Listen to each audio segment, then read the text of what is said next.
পার্টটা আমরা কি জানি, নিচের পার্টটা হচ্ছে মিড ব্রেন, তারপরে থাকে হচ্ছে কি, তারপরে হচ্ছে পন্স, তারপরে মেলুলা অবলঙ্গটা, এবং যেটা আলটিমেটলি স্পাইনাল কর্ডের সাথে হচ্ছে কন্টিনিউ হয়ে বডির নার্ভ সাপ্লাইটা চলে যায়।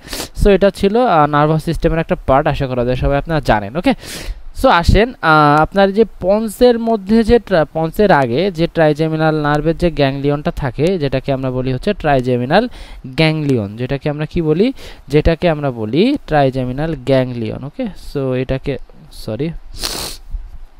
সো এটার নাম হচ্ছে আপনার ট্রাইজেমিনাল গ্যাংলিয়ন। ওকে, এটা হচ্ছে ট্রাইজেমিনাল গ্যাংলিয়ন। ওকে, সো ট্রাইজেমিনাল গ্যাংলিয়ন মানে কি, ট্রাইজেমিনাল নার্ভের তিনটা ব্রাঞ্চ V1 V2 এবং V3 নার্ভের ব্রাঞ্চ আমরা এইভাবে লিখি। ওকে, সো V1টা তাহলে কোন ছিল, V1টা ছিল হচ্ছে আপনার অফথালমিক ডিভিশন, এবং V2টা ছিল আপনার হচ্ছে ম্যাক্সিলারি ডিভিশন, এবং V3টা ছিল হচ্ছে আপনার mandibular division of the trigeminal nerve. Okay, mandibular division of the trigeminal nerve. Okay, so দেখেন এই তিনটা নার্ভের ব্রাঞ্চ যে জায়গাটায় মিলিত হয়েছে সেটাকে আমরা বলি ট্রাইজেমিনাল গ্যাংলিয়ন। ওকে, যেটা পন্সের সাথে রিলেটেড।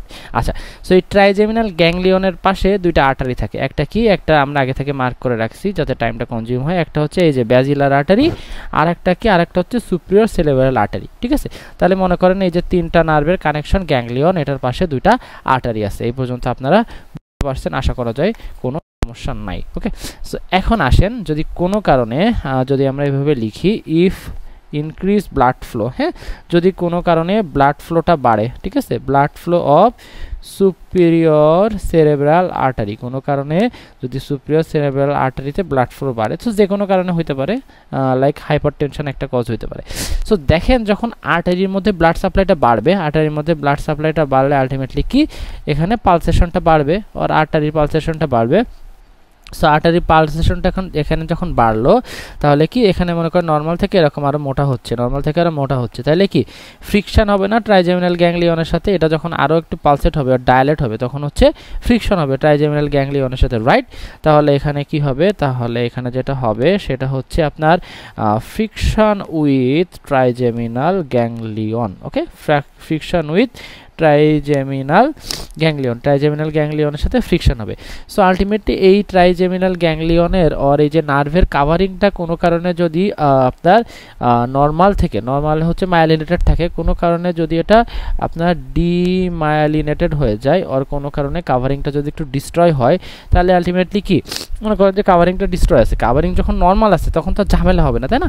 সো মেন ঝামেলা হচ্ছে কাভারিংটা ডিমায়ালিনেটেড যদি থাকে কোনো কারণে, আর সেই সময় যদি পালসেশন হয়, তাহলে কি হবে, তাহলে যেটা হবে সেটা হচ্ছে আপনার ট্রাইজেমিনাল নার্ভে, ট্রাইজেমিনাল নার্ভটা হচ্ছে মেনলি কি সেন্সরি, এই যে আমরা এইভাবে লিখতে পারি যে ট্রাইজেমিনাল নার্ভ মেনলি কি, মেনলি হচ্ছে আপনার sensory predominant. Okay, sensory predominant. So sensory predominant হওয়ার জন্য এখানে কি থাকে, এখানে হচ্ছে এ ডেল্টা নার্ভ ফাইবার থাকে। ওকে, এ ডেল্টা নার্ভ ফাইবার থাকে।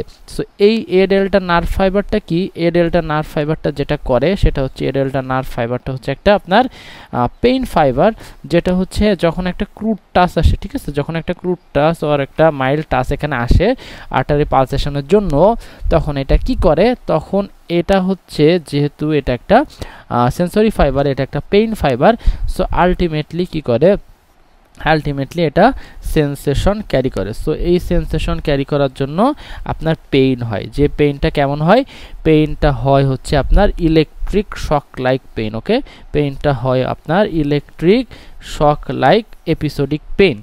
সো আলটিমেটলি এটাই ছিল আমাদের ট্রাইজেমিনাল নিউরালজিয়ার, আর কেন এখানে পেইনটা হয় এটার মেকানিজম। সো আরেকবার আমি রিভিশন দেই যে ট্রাইজেমিনাল গ্যাংলিয়ন এটার সাথে দুইটা আর্টারি অ্যাসোসিয়েটেড ছিল। ওকে, সেটা হচ্ছে কি সুপিরিয়র সেরেব্রাল আর্টারি এবং একটা হচ্ছে আপনার ব্যাজিলার আর্টারি। সো এই আর্টারি দুইটা যদি কোনো কারণে পালসেশন বাড়ে, ওর আর্টারি সাপ্লাই যদি কোনো কারণে বাড়ে, সো এই ক্ষেত্রে কি হয়, আর্টারিগুলোর ডায়ালেশন হয়, হ্যাঁ, ওর পালসেশন বাড়লে, সো আলটিমেটলি যখন ডায়ালেশন হচ্ছে তখন এই যে মাঝখানে আমাদের ট্রাইজেমিনাল যে গ্যাংলিয়ন ছিল, ট্রাইজেমিনাল গ্যাংলিয়নের উপর আলটিমেটলি কি হচ্ছিল, ট্রাইজেমিনাল গ্যাংলিয়নের সাথে ফ্রিকশন হচ্ছিল। সো কোনো কারণে এই ট্রাইজেমিনাল গ্যাংলিয়নের ও নার্ভের ব্রাঞ্চগুলো যদি ডিমাইলিনেশন হয়ে যায়, নার্ভের কাভারিং হচ্ছে আপনার মাইলিন শিট, এটা যদি কোনো কারণে ডিস্ট্রয় হয়ে যায়, সেক্ষেত্রে কি হতে পারে, সেক্ষেত্রে যেহেতু এটা এখানে পেইন ফাইবার আছে আর এ ডেল্টা ফাইবার আছে যেটা ক্রুড টাচ ও টাচ সেন্সেশন ক্যারি করে, সো এটার জন্য ultimately electric shock like pain হয়। আশা করা যায় মেকানিজমটা আপনারা বুঝতে পারছেন। তো বইয়ে তো এখন ইন ডিটেলস প্রত্যেকটা লাইন আমরা পড়বো, অনেক কিছু